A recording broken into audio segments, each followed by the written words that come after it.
ஆனால் நம்ம ஒரு விஷயத்தை புரிஞ்சுக்கிறோம், இந்த பி டீம் ஏ டீம்ல இருந்து வெளியே வர வேண்டிய நேரம் இன்னைக்கு நமக்கு எல்லாருக்குமே வந்துருச்சு. இன்னைக்கு மக்கள் எந்த புதிய கட்சியா, நீங்க என்ன கொள்கையை வச்சிருக்கீங்க, எங்களுக்கு என்ன செய்ய போறீங்க சொல்லுங்க அப்படின்னு. அது நடிகர். தமிழக வெற்றி கழகம் பாஜகவின் பி டீம் என விமர்சனம் செய்திருந்த திருமாவளவனுக்கு பாஜக முன்னாள் மாநில தலைவர் அண்ணாமலை காட்டமாக பதிலடி கொடுத்துள்ளார். 50க்கு பின்னால் இருக்கிற இந்தியா அம்பேத்கர் இந்தியா, 50க்கு முன்னால இருந்த இந்தியா மனு இந்தியா, அது மனு இந்தியா. மனுவை வீழ்த்துவதற்கு புறப்பட்டு வந்தவர் தான் புரட்சியாளர் அம்பேத்கர். அவை எழுதின சட்டம் மனு சாஸ்திரம், புரட்சியாளர் அம்பேத்கர் எழுதின சட்டம் கான்ஸ்டிடியூஷன். 50க்கு பின்னால இருக்கிற இந்தியா அம்பேத்கர் இந்தியா.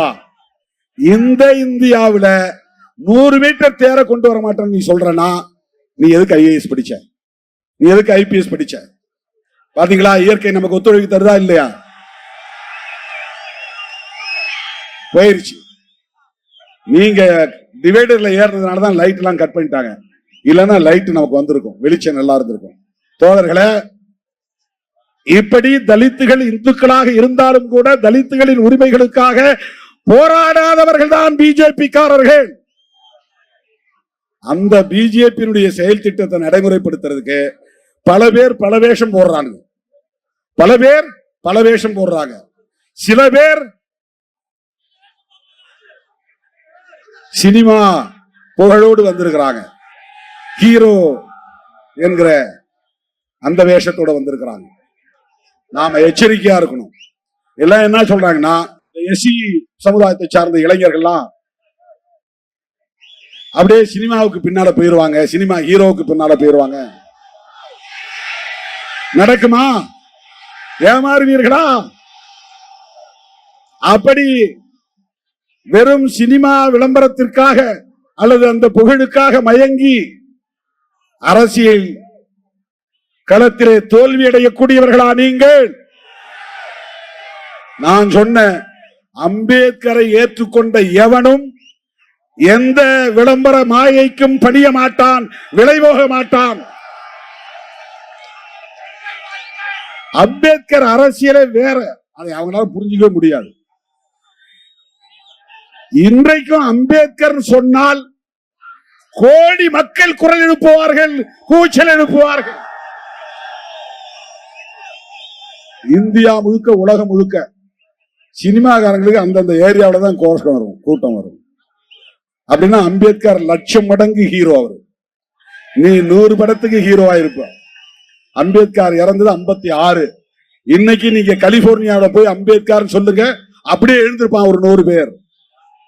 ஜெய் பீம், ஜெய் பீம் அப்படின்னு முழங்குவாங்க. இந்த முழக்கத்துக்கு எவ்வளவு பெரிய ஈர்ப்பு!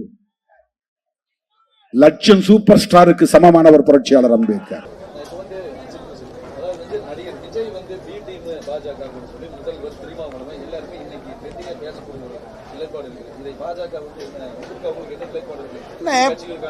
நம்ம ஒரு விஷயத்தை புரிஞ்சுக்கிறோம், இந்த பி டீம் ஏ டீம்ல இருந்து வெளியே வர வேண்டிய நேரம் இன்னைக்கு நமக்கு எல்லாருக்குமே வந்துருச்சு. இன்னைக்கு மக்கள் எந்த புதிய கட்சியா, நீங்க என்ன கொள்கையை வச்சிருக்கீங்க, எங்களுக்கு என்ன செய்ய போறீங்க சொல்லுங்க அப்படின்னு. அது நடிகர் விஜய் அவர்களாக இருக்கட்டும், பாரதிய ஜனதா கட்சி அதிமுக கூட்டணியாக இருக்கட்டும், திராவிட முன்னேற்ற கழகம் தலைமையிலான கூட்டணியாக இருக்கட்டும், நீங்க எது பார்த்தாலும் கூட மக்கள் இன்னைக்கு எதிர்பார்ப்பது புதுசா என்ன பண்ண போறீங்க, எங்களுக்கு என்ன சொல்லுங்க. அதை நோக்கித்தான் போக வேண்டுமோ தவிர திருமாவளவன் அவர்கள் சொன்னது போல பி டீம் ஏ டீம்னு மக்களை குழப்புகின்ற வேலையில ஏன் இருக்கணும்? இன்னைக்கு முதலமைச்சர் அவர்கள் 4 வருஷம் ஆச்சு, ரிப்போர்ட் கார்டு கொடுத்தாரா? நாங்க 11 ஆண்டுகள் முடிச்சு ரிப்போர்ட் கார்டு கொடுக்கிறோம். நேற்று வானதி சீனிவாசன் அவர்கள் ஈரோட்டில் ரிப்போர்ட் கார்டு கொடுத்தாங்க. கோயம்புத்தூர்ல 1 வாரத்துக்கு முன்பு நான் ரிப்போர்ட் கார்டு கொடுத்தோம். மத்திய அரசு சார்பா பாருங்க, இதெல்லாம் நாங்க செஞ்சிருக்கோம். அதே நேரத்தில் நம்முடைய தேர்தல் வாக்குறுதியும் கொடுத்து சொன்னோம். இன்னைக்கு 511 தேர்தல் வாக்குறுதி கொடுத்திருக்கக்கூடிய முதலமைச்சர் அவர்கள் 4 ஆண்டுகள் முடிச்சிருச்சு, ரிப்போர்ட் கார்டு கொடுக்கட்டும். எத்தனை முடிச்சிருக்கேன், வாக்குறுதி 1, வாக்குறுதி 5, வாக்குறுதி 9 சொல்லட்டும்.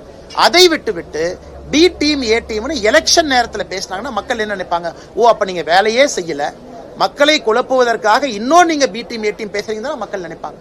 ஆனா ஏன்னா ரொம்ப அரசியல் கேள்விக்குள்ள போலினா நிறைய அரசியல் சாராத தலைவர்கள் நம்மளோட இருக்கிறாங்க. நான் ஒரு அரசியல் கேள்வி எடுத்து ஏதாச்சும் ஒருத்தர் அட்டாக் பண்ணும்போது இவங்களுக்கு அது அன்கம்ஃபர்டபுளா இருக்கும். அதனால இன்னொரு பிரஸ் மீட்ல நம்ம நிறைய கேள்விகள் பேசுவாங்க. எதுங்கண்ணா நிலைப்பாடு முற்றிலும் மாறுபட்ட நிலைப்பாடுங்கண்ணா. ஏற்கனவே பாரதிய ஜனதா கட்சியை பொறுத்தவரை நம்ம கொள்கை உங்களுக்கு தெரியும், டிவிகேவை பொறுத்த வரைக்கும் அவங்க கொள்கை தெரியும். தேர்தல் வர வர வர வர எல்லா கட்சிகளும் இன்னும் தங்களுடைய கொள்கையை தெளிவுபடுத்தத்தான் போறாங்க. அதனால் என்னை பொறுத்தவரை முதலிருந்து நான் சொல்வதுங்கன்னா, ஒரு கூட்டணியும் பொருந்தக்கூடிய கூட்டணி, பொருந்தா கூட்டணி இரண்டையும் நம்ம பார்க்கணும். கொள்கை எதிரி யாருன்னு நம்ம பார்க்கணும். டிவிகேவை பொறுத்த வரைக்கும் எங்களுக்கு வந்து மேல பிஜேபி எதிரி, கீழே டிஎம்கே எதிரின்னு சொல்லி அவங்க அரசியல் பண்றாங்க. இதெல்லாம் மக்கள் மன்றத்தில் நம்ம வச்சிருவோம். எந்த கூட்டணியும் இன்னும் முழுமையடையாம இருக்கு. பாட்டாளி மக்கள் கட்சி பேசிட்டு இருக்காங்க, தேமுதிக ஜனவரியில சொல்றோங்கிறாங்க. அதே நேரத்தில் திமுகவினுடைய கூட்டணி நிலையா இருக்கா? அங்கேயும் நிலையா இல்ல. திருமாவளவன் சொல்றாங்க, நேத்து பேச வேண்டிய இடத்துல மீசையை முறுக்கி பேசுவாங்கிறாரு. சோ எப்ப பேசுவாரு நாங்களும் காத்திருக்கிறோம்.